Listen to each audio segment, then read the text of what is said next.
Hello. Hey Jack, how are you, mate? Yeah, I'm good. I'm good. Good to see you Good. again. Yeah, and you, mate, and you. Nice. So this was basically just to see the processes and to see how you did it and things like that. And Yeah. we were asking similar questions in the office as well. So when we Okay. saw your animation, we were like, oh yeah, he's got the eyelids and he's got like the characters moving at the same time and he's got like secondary action going on. And Yeah. yeah, he's really cool. So like we were bamboozled a bit by what we saw. Yep. We put it online and then everyone's was talking about it really positively. Oh yeah, it's really cool. Like how the hell did he do it? I have no idea. So can you tell us about the inspiration behind the visual style of animation? I didn't think of anything until I got the kits. It was when I started to have a play with them that I found that the way they moved reminded me of old silent black and white movies.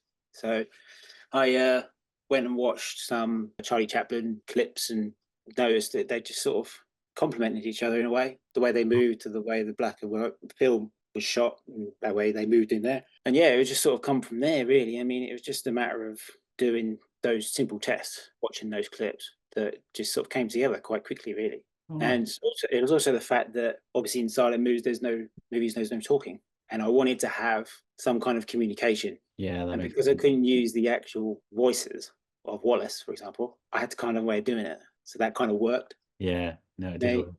Yeah, because I there's can see because it's difficult having shooting a film without any dialogue. yes, obviously Gromit doesn't talk, so that wasn't really an issue. It was a good way around of doing it. Yeah, it's It brilliant. came I out really well, so I was quite Yeah, chuffed we with that. really liked it. What animation techniques did you use to bring the kits to life? But obviously it's stop motion. It was all shot on like 24 frames per second, which for the viewers that don't know, 24 frames a second means there's 24 images in every second of animation. So you can do that either 24, literally 24 pictures, all different. That's shooting on ones, or you can shoot on twos, which is what I generally do, which is basically half that. So you've got each picture or each photo is shown twice. So it cuts that 24 down to 12. That's a great way of describing it. Yeah. That gives you that sort of bit more of a juddered look. You don't tend to notice it, but if you were to put of the shot of ones and shot on twos playing together, you'd see the difference. If that makes sense. No, yeah, yeah, you described it perfectly. For me, stop motion is I just love it more than CG. It's just the hands-on approach. The fact that you just go in and manipulate it yourself. Hands-on approach is just so much better. How long It's, did it take you to create the animation from start to finish? I'd say probably about 2.5, maybe 3 weeks. Probably near the 2.5.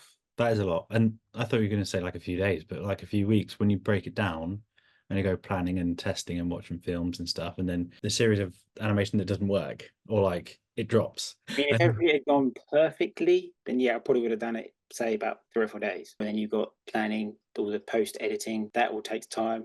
Amazing how long that takes, especially if you're removing rigs. You're removing rigs, or like with the rocket, like painting all the stars behind it.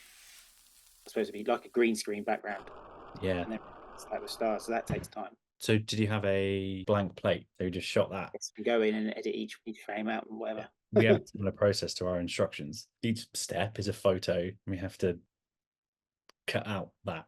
Yeah, We take them up against white paper, but we have to cut out every one and make sure like it's around it's a process that you just put on some music and have a coffee and just settle in. yeah, I basically. remember that process. Were there any challenges you faced during the shoot and how did you overcome them? I suppose the main one with the kits themselves, more so with feathers and the techno trousers, was keeping them standing upright. Because especially when you're doing the walks, the amount of times you do the walk and you step away to take the picture and then it falls. So you had to come up with ways. I mean, I did a couple of shots, and every time they were falling over, I had to keep restarting. Luckily, I hadn't got too far in. So you got to the point where, because I didn't want to damage the kits, I got to the point where I was putting blobs of blue tack on their feet and then using the tie down to pierce it through the bottom of the table so they could lean against it slightly. Oh wow, yeah. That way it worked mostly.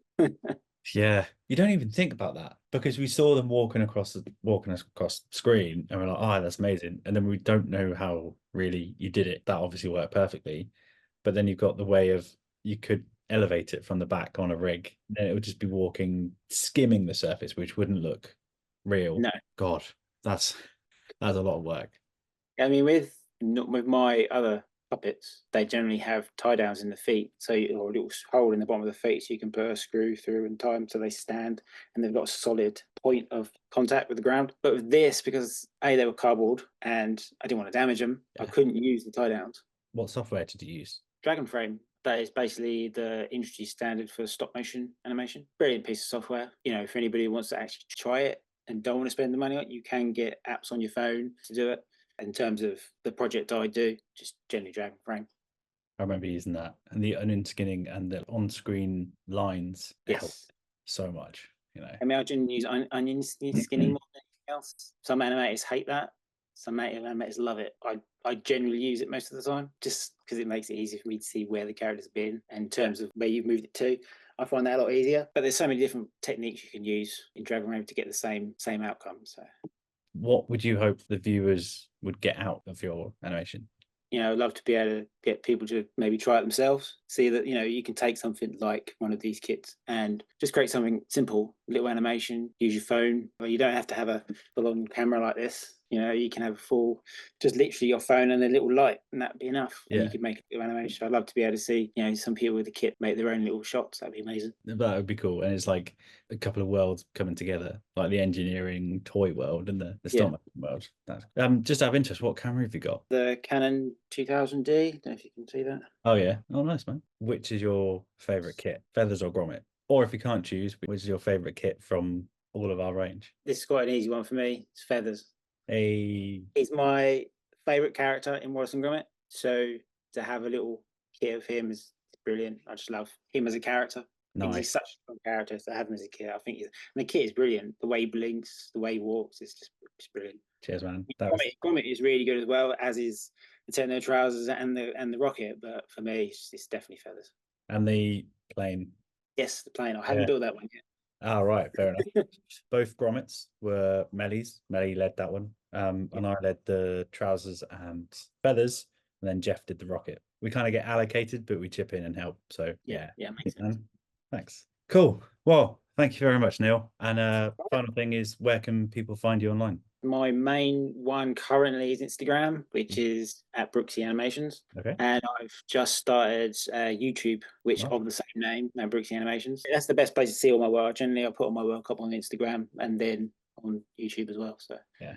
Awesome, Neil. Well, thank you very much for your time. Really nice to hear behind the scenes and how long it took you. And we've got even greater appreciation for you, basically, because we didn't know how much work it took. We kind of knew, but we didn't know specifics. When you guys sent me the reaction video, I don't think I've ever seen a group of people take so much pleasure in a grommet blinking at the end. Oh, it's got eyebrows. Amazed by how well it was done. It was just like, he's just blinking. Obviously, no one else can do what you did with them. So we were just amazed that they had life, and that's really cool. Well, I think with the blinks, they needed to have the blinks there because it just added that little bit extra character. So thank you very much. And if you need anything, just let us know. Yeah, same as, mate. All right. Cheers. Thank you very much. Jack. Thank you. Bye-bye.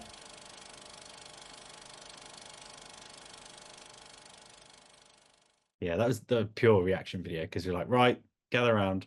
And then we played it for the first time to see it. And it was a bunch of us just going, that's awesome. Yeah, we thought you'd like that. Yeah, that the reactions of you guys was brilliant. I could tell it was the first time you'd watched it. It seemed it was very natural. Yeah, we're rubbish actors as well. So as I said to Greg, down the line, if there's anything else, then if I can do it, I will. Greg, is it Jeff? Jeff, sorry. Yep. Sorry, that's me. Don't tell him I said that. No, that's fine. I'll be in the blooper reel.